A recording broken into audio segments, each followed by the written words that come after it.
bangun sekolah mulai jam 6 tuh. Tentu mungkin ada yang bagus, yang baik tuh. Anak bangun jam 5, jam 6 udah mesti pergi bersiap-siap. Kamu dia ngomong sama bapak ibunya tuh. Karena itu perlu sosialisasi di awal pagi hari. Dia bicara meja makan, tapi jangan terburu-buru kan jam 6 pagi itu urusan telat, itu bukan urusan pendidikan. Ada aja anak yang memang iya gue mau masuk jam yang siang aja deh karena guru gue pagi-pagi bego.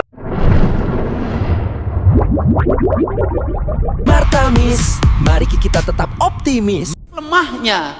Nah, apa kelebihan mahasiswa hari ini? Bisa mendapat dua-duanya. Bisa mendapat media digital dan bisa mendapat buku manual. Ini kelebihannya. Sehingga apa yang menjadi kelebihan mahasiswa zaman dulu? Berjalan kaki. UPN ya, Universitas Pembangunan Negeri ya. Karena jalan kaki, badannya sehat, etos. 11-12 Agustus. Oh, 20H. Oh, ini nih ada macam-macam ya. Ada yang 20H itu artinya 20 jam yang lalu, ada 20H itu 20 hari yang lalu. Ini jadi kayaknya nggak tahu ya, ada yang di sininya berbahasa Inggris, ada yang di sininya berbahasa Indonesia. Jadi saya bingung ini video lama, video baru. Oke. Kalau di sini kan 11-12 ya. Artinya kalau 20 hari yang lalu nggak mungkin karena ini tanggal 13. Jadi ya oke. Nya tinggi. Apa yang menjadi kelebihan mahasiswa sekarang? Tidak usah berjalan kaki. Dia bisa naik motor, dia bisa naik mobil, atau mendapatkan sesuatu tidak mesti berjalan. Sekarang sudah semuanya serba digital. Makanan bisa diantar, pesanan baju bisa diantar, pacar juga bisa diantar. Tetapi apa yang menjadi titik lemah? Secara fisik mengalami penurunan kualitas hidup. Karena mengalami penurunan kualitas hidup apa? Maka dia banyak mengalami problem gangguan psikologi. Yaitu apa? Mudah stres. Karena mudah stres akhirnya apa kebutuhannya? Butuh traveling, butuh healing. Kenapa? Karena kalau tidak traveling, tidak healing, nanti teeling. Ini problem. Sehingga ketika tadi kebutuhan saya skincare, jalan-jalan, ya iya, ini mahasiswa sekarang. Kenapa? Karena mengalami kejenuhan hidup. Kenapa jenuh? Karena sesuatu mudah didapat. Sesuatu yang mudah didapat itu akan mudah jenuh. Sesuatu yang sulit didapat cenderung lebih abadi. Jadi kalau dapat pasangan itu langsung mudah didapat, cepat jenuh. Yang bagus adalah sulit didapatkan, bila perlu tidak dapat, sehingga penasaran seumur hidup. Nah. Ya sih ya, kalau itu ya nggak dapat ya berarti nggak nikah dia. Oke, jadi ya ini poinnya bagus juga sih. Karena kemudahan itu jadi kita mudah jenuh ya. Saya juga mulai menyadari sih kayak kenapa kok kadang-kadang hari-hari itu kayak bosen gitu. Tapi mungkin iya juga ya, karena segalanya mudah gitu loh. Maksudnya kayak mau nonton gampang, mau makan gampang, mau pergi ke suatu tempat juga gampang. Jadi kayaknya ya mungkin ya, nggak tahu juga sih, tapi ya kayaknya iya gitu. Pacar, ya saya juga kurang. Oke. Ya udah, Kang Deddy beberapa hari ini ya sering juga dapat undangan dari mana-mana beliau. Seminar, kemarin juga bahkan ulang tahun pondok pesantren apa ya atau apa gitu. Beliau juga hadir yang di Jogja itu. Habis itu kemarin juga ke IPB, ke ITB juga, terus ke podcast juga. Iya luar biasa sih. Itu 6:30 loh. Tapi kalau pemberlakuan sekolah di Jawa Barat 6:30 ribut. Bangun sekolah mulai jam 6 tuh. Tentu mungkin ada yang bagus, yang baik tuh. Anak bangun jam 5, jam 6 udah mesti pergi bersiap-siap. Kamu dia ngomong sama bapak ibunya tuh. Karena itu perlu sosialisasi di awal pagi hari. Dia bicara meja makan, tapi jangan terburu-buru kan jam 6 pagi itu urusan telat, itu bukan urusan pendidikan. Ada aja anak yang memang iya gue mau masuk jam yang siang aja deh karena guru gue pagi-pagi bego tuh. Sekolah jam 6:30, 6:30 dianggap sebagai suatu beban bagi murid dan guru. Pasti ibu-ibu yang bela, pasti emak-emak yang komentar. Justru dengan kebijakan itu anak saya sekarang jam 8 tidur, pagi bangun. Dengan kebijakan itu anak saya sekarang mengurangi HP, mengurangi motor, nggak nongkrong. Mereka merasakan dari saya ini merangkap ibu kan di rumah. Yang itu sebelum sekolah, dulu bangunnya 7:30, 7:30, nangis-nangis dibangunin. Hari kedua kesiangan, nangis-nangis dibangunin. Hari ketiga kesiangan. Hari keempat dia sudah seneng bangun pagi, mandi sendiri, 5:30 udah naik sepeda bareng saya ke sekolah. Ukuran di Inggris sama di kita jangan diukur dong. Finlandia malamnya berapa jam sih? Siangnya berapa jam? Nggak ada rutinitas kayak di Indonesia. Di Finlandia misalnya sekolahnya jam 8, 8, tapi jam 8 di Finlandia seperti apa? Setengah 7 di kita mataharinya udah berapa? Media kan nggak boleh keduluan sama orang. Sekolah di Jakarta sejak dulu sudah sejak lama itu setengah 7 loh. Tapi kalau pemberlakuan sekolah di Jawa Barat setengah 7 ribut, dan ini orang Jakarta lagi. Ya ini ya sebenarnya ini video tidak disambung ya. Maksudnya Kang Deddy sama Rocky Gerung setahu saya memang belum pernah ada perdebatan secara langsung. Jadi ini video Rocky Gerung sama Panji Pragiwaksono. Kemudian Kang Deddy lagi sama podcastnya yang kemarin itu apa sih namanya? Kumparan. Ya jadi dipotong habis itu digabungin gitu. Ya tapi memang sebenarnya pas pendapat Kang Rocky Gerung soal masuk pagi itu ngomong interaksi. Sebenarnya interaksi pagi itu saya sih ngerasa bahwa dengan kamu mencium tangan orang tua kamu ketika berangkat sekolah itu udah interaksi yang udah romantis aja gitu.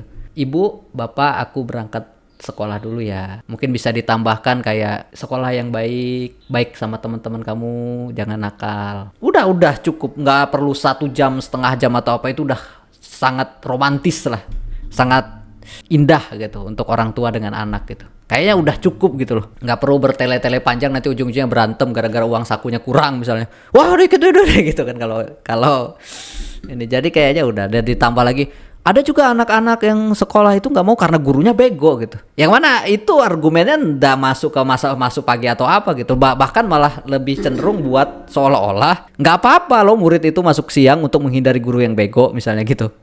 Lebih ke arah gitu loh. Tapi kan ya nggak bisa lah. Kenapa harus menjudgment gurunya yang tidak kompeten gitu loh. Maksudnya lihat dulu ke diri gitu loh. Misalnya anak sudah punya pikiran bahwa wah gurunya nggak kompeten gitu, saya mending nggak usah masuk gitu loh. Yang artinya dia sudah mulai menyombongkan diri, dia lebih baik dari gurunya. Yang kedua, dia dengan bolos artinya dia sudah tidak bersikap sopan atau tidak menghargai gurunya. Itu kan udah 2 poin yang malah jelek gitu loh. Kenapa malah itu masuk argumen gitu? Agak-agak kurang pas lah. Berdasarkan analisis Kementerian Lingkungan, ternyata beberapa tahun yang lalu Jawa Barat tata ruangnya dirubah sehingga daerah yang seharusnya itu bukan daerah untuk peruntukan perumahan, bukan untuk komersial, daerah itu adalah daerah untuk menyimpan air, itu ternyata dihapuskan dan dirubah menjadi daerah ekonomi. Ini masalah. Jadi kalau ingin beresin Jawa Barat, tata ruangnya kita benahin yuk. Nanti Pak Wali Kota merevisi tata ruang, nanti gubernur ngerevisin tata ruang. Untuk apa? Agar masyarakatnya tidak mengalami bencana. Ya juga ya, itu kan jalan tuh. Itu kan kalau diperuntukin jalan tuh bisa jadi jalan 2 itu. Jadi two way ya. Jadi dua jalan gitu. Itu kan ini kan jalan nih. Ini sebelah sini nih. Kalau mau dibikin jalan lagi kan seharusnya bisa, tapi udah dikasih bangunan-bangunan kan. Ini bisa jadi pelebaran kan. Dan ini karena ini pasti udah jelas tanah ke sebelah sini ini pasti milik negara nih. Karena kalau nggak salah berapa meter dari jalan itu punya negara gitu. Jadi kalau orang ngebangun kelewatan itu nggak apa-apa dibubus gusur gitu. Karena kayak misalnya kalau nggak salah ya. Jadi tapi saya juga kurang tahu tadi kayak berapa meter dari jalan raya itu adalah tetap milik negara karena nanti untuk diperuntukkan pelebaran jalan atau hal-hal lain lah yang untuk peningkatan kualitas daripada jalan ya. Nah di sini dan ternyata ini udah dikasih bangunan-bangunan, di mana bangunan-bangunan ini sangat banyak ya. Yang artinya memang tata ruang kita banyak dirubah gitu. Dan ini di Jawa Barat ya. Ini kan seharusnya ini tidak ada bangunan di sini. Ini tidak ada bangunan di sini karena ini masih berapa meter? Ini kan ke sini paling 2 meter, 3 meter, 4 meter, 5 meter. Berapa meter ke sini kan? Dan ini udah ada bangunan. Yang artinya nanti kalau pelebaran di sini bangunan ini ada, ya otomatis ini akan nabrak ke bangunannya gitu. Karena memang sejak awal ini tidak boleh ada bangunan di sini gitu loh. Dan entah bagaimana ini ada gitu loh. Makanya akhirnya digusur. Karena kan kalau ngelihat secara ekologi kan ini kemana mereka akan buang-buang sampah dari sini? Ini di belakang sini apa ini? Kebun teh kan? Jadi ya itulah kadang-kadang ya. Dan betul kalau ini nggak ada bangunan kan di sini hijau, di sini juga hijau nih sebelah sini. Ini ada kabut-kabut yang artinya ini daerah bener-bener sebenarnya daerah yang cukup seger ya. Karena ada ini bangunan ini para pejalan atau para orang-orang yang berlalu lalang ini ya jadi kayak kurang ini gitu. Ya jadi sembraut lah, amburadul gitu. Bahwasanya Teman kamu laki-laki. ya, Teman kamu laki-laki. ya yang sering Suka curhat. Ya. Tentang wanita. Iya. Wah, laki-laki lemah.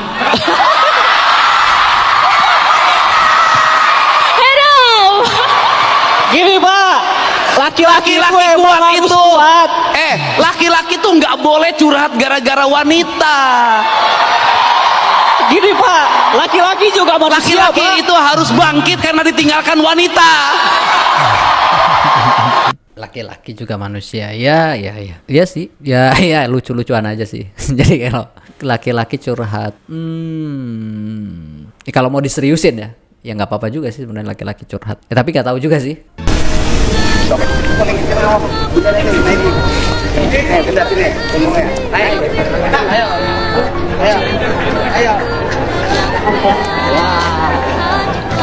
Mana ibumu? Ayo sore. Ibunya mana? Ibunya mana? Mana ibunya?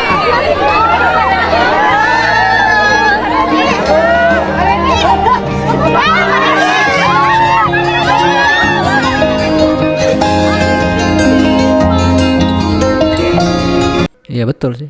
Sederhana aja lah. Tapi kita ngelihatnya itu indah gitu. Nah sekarang ini maka tinggal pertanyaannya adalah saya nanya ke ada di banknya ada nggak? Nah ini nih ya, ini masalah yang tadi yang udah diselesaikan ya. Ini udah dijelasin di video, ada di kontennya Kang Deddy soal gereja itu dan 16M ya. Kemarin kalau nggak salah 6M ya. Nggak tahu ini 6M nih, 6M. Nah ini ada penjelasannya nih. Izin menjelaskan ya netizen dengan nada lembut. Asik. Aset itu sudah jadi kepemilikan bank karena orang yang bersangkutan atau perorangan itu menunggak dari tahun 2019. Hutang pokoknya 6 miliar dan berbunga menjadi 16 miliar sesuai yang ada di VT karena tidak dibayarkan dari tahun 2019. Jadi aset itu sudah putus sepenuhnya milik bank, disita. Nah, karena aset tersebut sudah kepemilikan bank, pihak bank menawarkan ke Kang Deddy prosesnya jadi jual beli bukan melunasi pokok hutang karena kalau melunasi itu harus perorangan yang bersangkutan dengan bank. Jadi karena asetnya udah punya bank berhak buka harga berapapun. Mereka menawarkan 16 miliar ke Kang Deddy dan harus di-note aset tidak bergerak seperti tanah tiap tahun naik, makanya harus bisa invest ke tanah guys. 16 miliar itu bisa nego sesuai dengan VT gitu loh. Jadi harus dipahami dulu, jangan asal ngetik jadi giring opini netizen yang budiman. Oke ya. Jadi gitu ya. Jadi ini udah menjadi sitaan bank, artinya aset ini udah jadi putus secara bayar hutangnya, tapi udah menjadi aset yang diperjualbelikan dan dijual seharga 16 miliar begitu. Oke, jadi ini tanah ya. Ya masuk akal lah ya. Ya. Nah sekarang Ya gitu ya. Jadi ibarat kata ada suatu, ini mungkin mirip kayak misalnya kamu gadein motor ya, ngutang 10 juta motor digade dan nggak bisa bayar hutang, terus motornya diambil. Nah terus akhirnya orang yang ngambil motor itu ngejual lagi, tapi nggak dengan ngejual lagi ke orang yang sama ataupun orang yang berbeda. Kan hutangnya 10 juta misalnya, tapi dia pengen jual motornya 20 juta gitu. Ya sah-sah aja gitu karena motornya udah diambil gitu kan. Jadi udah putus gitu, kayaknya ya udah putus. Jadi kayak kesepakatannya adalah kamu nggak bisa bayar hutang, motornya saya ambil, dan pada waktu tertentu sesuai dengan batas akhirnya hutangnya tidak terbayar, motor diambil. Nah ketika motor diambil, motor itu mau dijual, nggak ada sangkut pautnya lagi dengan nilai hutangnya karena udah menjadi akad yang berbeda. Akhirnya motornya dijual misalnya 20 juta. Ya bukan berarti dari 10 juta jadi 20 juta karena udah beda akad. Nah kayak gitu mungkin ya. Ya kalian bisa komen di bawah atau menjelaskan seperti apa sebenarnya ininya gitu. Tapi kalau dari penjelasan apaan tuh, sepertinya seperti itu gambarannya. Ya jadi kayak gitu. Karena aset udah menjadi hak milik daripada orang lain, ya udah artinya orang lain berhak menjual dengan harga ya sesuai dengan dia mau lah. Ya kalau ada yang mau beli, kalau nggak ada ya udah itu aset saya gitu. Karena itu aset saya, misalnya karena itu motor saya ya kamu jangan pakai gitu. Bupati Bogor. Duit yang dimana di gubernur. Kecuali Bupati Bogor. Karena begini harga diri. Masa Raja Pajajaran nganyur? Bupati Bogor mah tuh proyek provinsi diambil alih.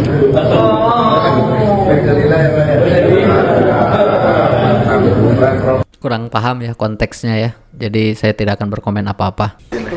Ya, ada siklusnya. Oke. Dah, so. Kamu ini ya.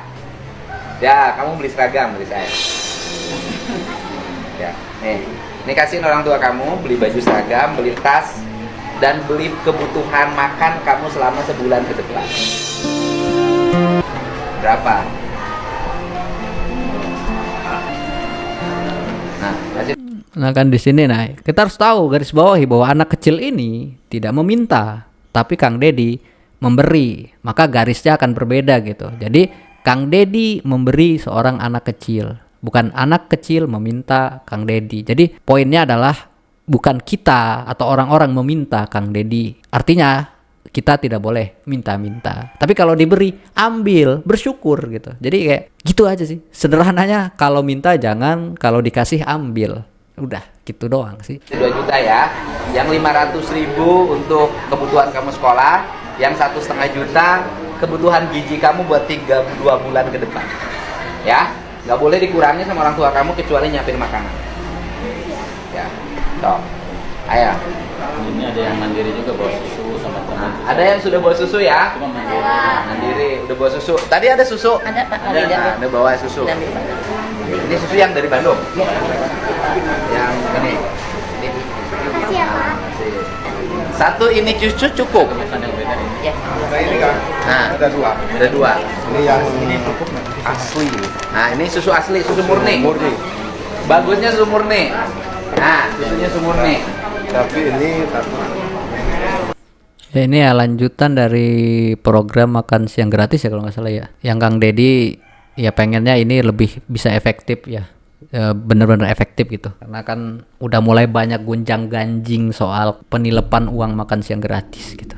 Karena itu dana yang mati gitu. Dalam artian pembukuan untuk makan siang gratis itu akan gampang di markup atau gampang dikelabui karena pertama itu barang yang masuk ke dalam perut dan hilang gitu, tidak menjadi suatu bangunan, tidak menjadi apa. Kalau bangunan kan bisa dicek dengan jelas gitu. Oh ini besinya dikurangi, oh ini semennya kurang berkualitas, ini kurang pasir, ini kurang bahan gitu. Tapi kalau makan kan makan habis itu keluar jadi apa ya nggak itu gitu. Jadi nggak bisa dituliskan nanti di dalam pertanggungjawabannya makannya misalnya daging ini gitu, walaupun kenyataannya tidak gitu, tapi namanya udah habis, udah hilang gitu.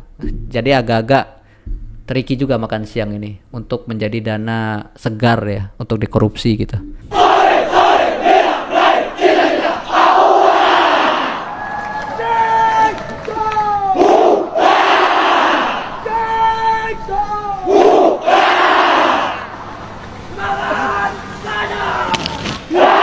Buset ini di full banget ya, di upload full ini 27 menit 4 detik full ya, barak militernya. Jadi ya udahlah nanti saya nontonnya di YouTube aja ya, kalian nonton aja di YouTube-nya Kang Dedi ya. Ya di sini juga sih nggak apa-apa, tapi maksudnya kan tonton di YouTube supaya kan nambah-nambah viewers Kang Dedi ya, nambah-nambah jam tayangnya. Bapaknya kemana? Malaysia, ibunya? Dua-duanya, kamu kakaknya? Kamu sekolah juga? Saya udah lulus Pak. Buset musiknya terlalu kencang ini. Tapi biayanya dikirim sama orang tuanya.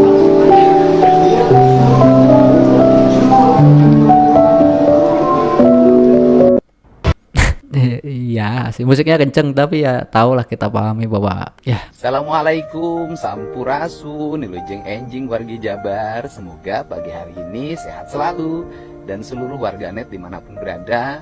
Semoga di pagi hari ini pagi yang memberikan harapan, pagi penuh kecerahan. Memang udaranya cerah. Yang pertama saya sampaikan ya buat saudara saya yang kemarin speak up di TikTok karena tidak dibayar oleh majikannya di Batam. Nanti kalau bikin pernyataan di media sosial sebutin posisinya di mana, asalnya dari mana sehingga saya tidak susah nyari. Tetapi saya sudah bertemu ya datanya, ternyata warga tersebut berasal dari Kabupaten Sukabumi, dari Desa Citarik, dan saya sudah punya nomor kontaknya. Nanti siang jam 10 saya akan telepon dan akan saya selesaikan. Jadi mohon maaf kalau Bapak nunggu, karena saya nyari Bapak susah harus nyari kemana, tapi saya sudah bisa mengidentifikasi Bapak ya. Saya ucapkan terima kasih. Dan pada Pak Luki Hakim saya juga mengucapkan terima kasih Bapak sudah berikhtiar menyelesaikan problem petani. Memang aspek yang bersifat alami untuk menangani tikus itu adalah ular dan burung hantu. Barangkali bisa didorong perkembangan burung hantu di wilayah Bapak selain ular. Ular sudah kreatif, tetapi nanti harus disampaikan pada warga bahwa ular itu tidak berbisa ular sawah. Dan ingat, selama ini ular sawah itu habis karena diburu oleh warga, kemudian dijual. Akhirnya tikusnya merajalela. Nah, itu kan sangat berbahaya. Tikus di sawah itu memang makannya padi. Padi makannya, kemudian batang padinya juga digigit, ya lama-lama sawahnya habis juga kalau jumlahnya sangat banyak. Tetapi kalau tikus di kota itu sekali klik bisa ribuan sawah habis dalam setiap hari. Untuk itu saya ucapkan terima kasih ya Pak Luki, semangat, Anda sudah berikhtiar bagi saya, itu ikhtiar yang baik. Tinggal disampaikan pada warga, tikusnya tidak berbahaya, ularnya tidak berbahaya, ular sawah itu tidak berbahaya, dan itu menjadi ekosistem baru di sawah. Dan mudah-mudahan nanti juga ditambah dengan burung hantu, dan burung hantu juga bagian dari ekosistem ular, ekosistem tikus. Selamat untuk semuanya. Yang penting setiap orang punya keinginan untuk menyelesaikan berbagai problem di lingkungannya. Jangan lupa jaga kebersihan lingkungannya. Semoga kita semua dalam keadaan bahagia.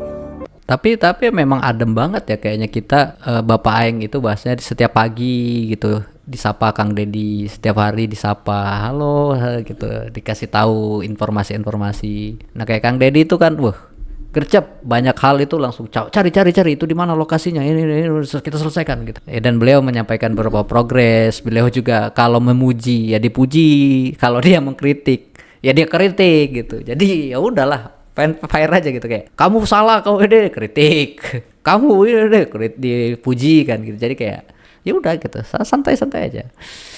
Kayaknya sepertinya kita cukupkan sampai di sini videonya. Ada banyak video haru di dalam konten kali ini, bahwa tapi semua itu menuju kepada bahwa kita semua sebenarnya bisa berubah dalam hal-hal, banyak hal, dan semoga saja kita semua punya jalan dan menuju kepada kebaikan dan kebenaran, serta Indonesia mungkin semakin maju dengan pemikiran-pemikiran yang baru ataupun yang lebih baik daripada yang lama. Saya Martamis, terima kasih sudah menonton sampai detik ini. Waktunya untuk pamit undur diri. Jangan lupa untuk like, comment, subscribe di sini di Martamis. Assalamualaikum warahmatullahi wabarakatuh.